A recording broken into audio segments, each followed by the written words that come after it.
বর্ষাকালে যেসব রোগগুলো হয় তার থেকে বাঁচতে গেলে আমাদের কি করা উচিত?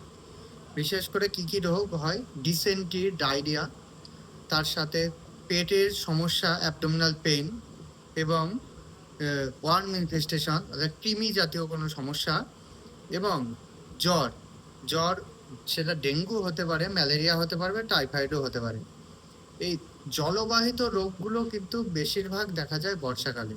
তাহলে এই রোগ থেকে বাঁচতে গেলে কি করতে হবে? ফার্স্ট, আমাদের জলটাকে যেখানে সেখানে জল আমরা খাবো না বা খেতে নেই। জলটাকে বাড়িতেও যদি কোনো সময় দেখেন যে পেটের সমস্যা বা জ্বর আসছে, জলটাকে ফুটিয়ে তারপরে ঠান্ডা করে খেতে হবে।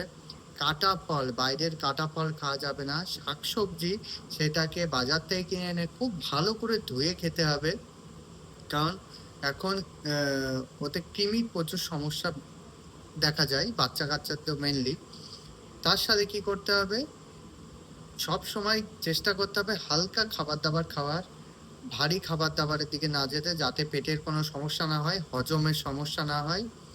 আর যদি দেখেন যে আপনার পেটে ব্যথা হচ্ছে, তার জন্য ডেঙ্গু হতে পারে, ম্যালেরিয়াও হতে পারে, টাইফয়েড থেকেও পেটে ব্যথা হয়, এমনিও অ্যাবডোমিনাল পেইন হতে পারে, ক্র্যাম্পিং পেইন হতে পারে, তাছাড়া ডিসেন্ট্রি, ডায়রিয়া থেকেও কিন্তু পেট ব্যথা হতে পারে।